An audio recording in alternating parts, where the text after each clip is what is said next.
إن الله وملائكته يصلون على النبي يا أيها الذين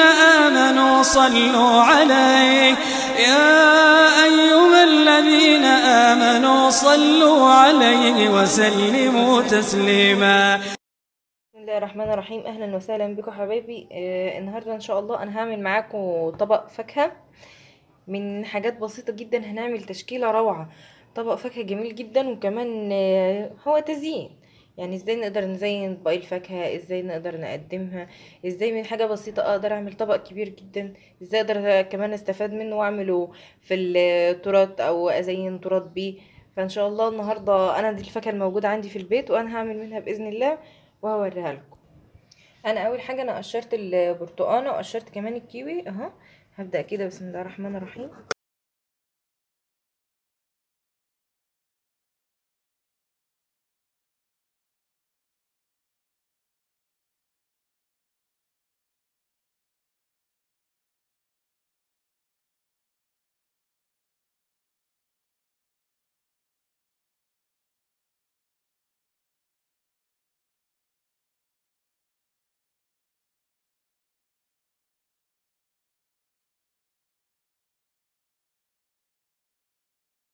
اهو انا كده بس فردته، ما عملتش اكتر من كده، فردته كده بنفس الشكل ده. طبعا انتوا لو عايزين تعملوا اشكال تانية انتوا زي ما تحبوا.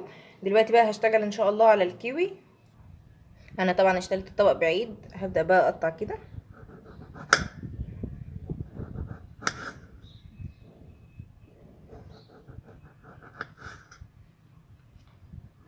خلاص عملت البرتقال زي ما انتوا شفتوه طبعا، والكيوي اهو انا اشتلته بس كده حتت صغيره، اشتلتها منه وخليته شكله تحفه بصراحه. والموز ما عملتش فيه حاجه، يا دوبك بس عملته بالسكينه اهو بالمنظر ده. التفاح ده بقى ابداع، اي شكل انتوا عايزين تعملوه هتعملوه اهو. اهو كده. دي اول حاجه.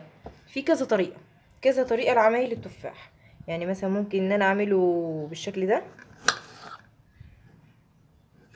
من تفاحه واحده هعمل كميه كبيره، يعني مش حاجه صغيره اهو.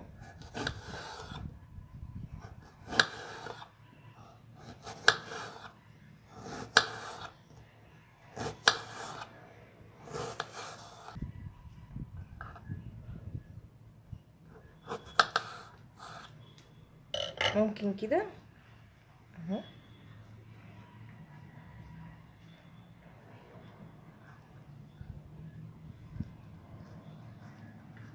دي طريقه واسيبه بالشكل ده في الطبق وهيبقى شكله جميل جدا بصراحه، بس انا مش عايزه اعمله كده هنا دلوقتي. انا هعمله حاجه تانية اهو. هشتغل دي على جنب كده اهي.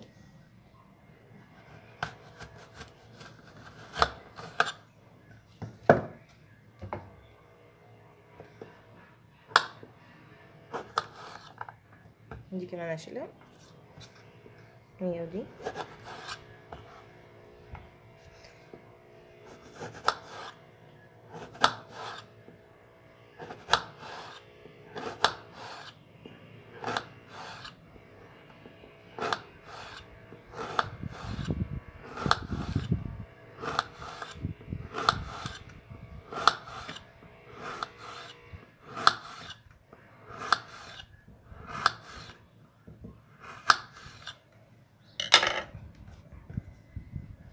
باجي بقى وانا ماسكاها كده اهو زي ما انا اهو. هبدا بقى افردها كده اهو.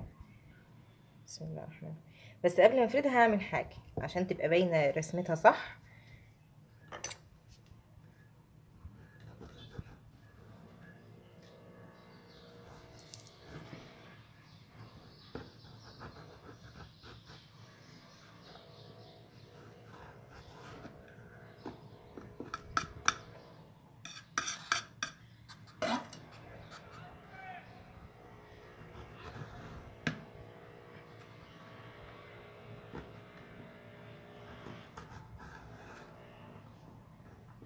اهو بس كده. هبدا بقى باذن الله افردها واحده بواحده كده.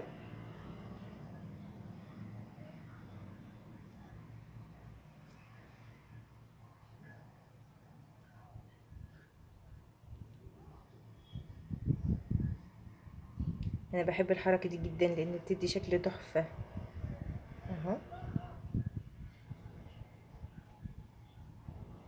مش خالص.